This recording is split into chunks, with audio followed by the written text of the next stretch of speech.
Donc, à présent, je vais vous parler maintenant de l'effet des food maps sur vos intestins et les conséquences donc du fait de consommer ces food maps et de ce que ça génère sur vos intestins. Nous allons donc découvrir tout de suite pourquoi ces différents food maps ont des réactions néfastes pour vos intestins. Donc, il s'agit notamment la première sorte de food map, donc les oligosaccharides, parmi lesquels donc c'est les fructanes qui sont très peu digestibles par les personnes, par les êtres humains, et du coup, ils sont également mal ou pas du tout absorbés, ce qui génère bien entendu donc les réactions au niveau des intestins, car ils sont mal digérés et pas assimilés par votre organisme. Ensuite, alors voilà, ça y est, ça s'affiche. Ensuite, il y a également les disaccharides, c'est la deuxième sorte de food map. Donc, il s'agit là, par contre, le problème, c'est le lactose. Donc, face auquel nous ne sommes également pas tous égaux, car son absorption est un processus assez long pour la plupart des personnes, mais pour d'autres, il est encore plus long et ne se réalise pratiquement pas. Et de ce fait, il génère donc du coup des problèmes parce qu'il n'est pas correctement décomposé et absorbé. Cela vient de quoi? Eh bien, cela vient du fait que nous sommes nombreux, surtout des fois avec l'âge, à ne plus fabriquer suffisamment d'enzymes capables de dégrader le lactose. Et comme nous ne le dégradons pas, eh bien, ça crée des réactions. Donc, il vaut mieux être prudent avec les produits laitiers qui contiennent du lactose. Ensuite, il y a les monosaccharides, je vous ai parlé tout à l'heure. Donc, il s'agit donc des aliments qui contiennent, comme je vous l'ai dit, un excédent de fructose par rapport au glucose. Donc, le fait de cet excédent au niveau de l'aliment du fructose par rapport au glucose qu'ils contiennent, donc les rend effectivement très peu digestes et limite également fortement la capacité de votre organisme à les assimiler.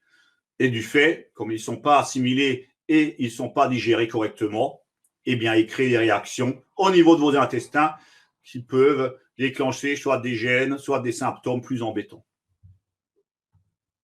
Voilà. Donc, je termine par les polioles, donc, qui ne sont pas absorbés au niveau de l'estomac et franchissent généralement directement la paroi de l'intestin grêle. Oui.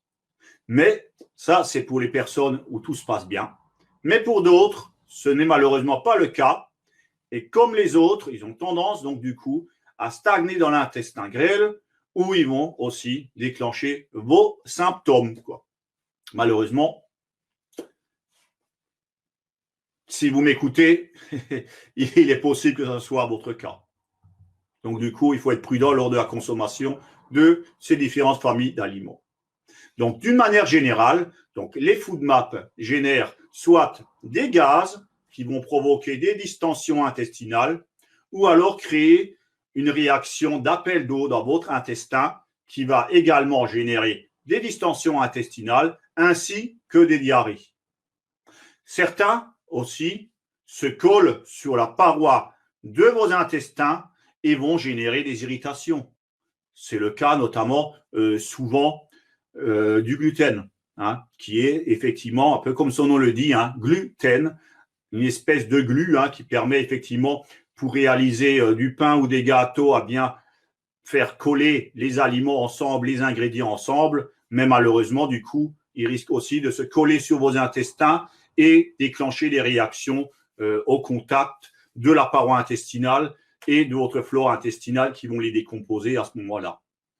Donc, voilà. C'est pour ça aussi que des fois, le gluten, il faut être prudent.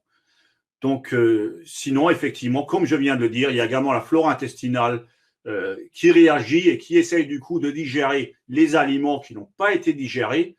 Et en faisant cela, il génère, comme je l'ai dit un peu tout à l'heure, souvent beaucoup de gaz, mais également des substances qui vont irriter vos parois intestinales qui sont déjà bien souvent enflammées ou alors qui sont sensibles. Si vous avez le syndrome de l'intestin irritable, par exemple, vous avez déjà des intestins sensibles, et bien voilà, quand ils vont gonfler, ça va les faire réagir. Et quand ils vont être, quand la paroi intestinale va être agressée par ces réactions-là également. Voilà, voilà.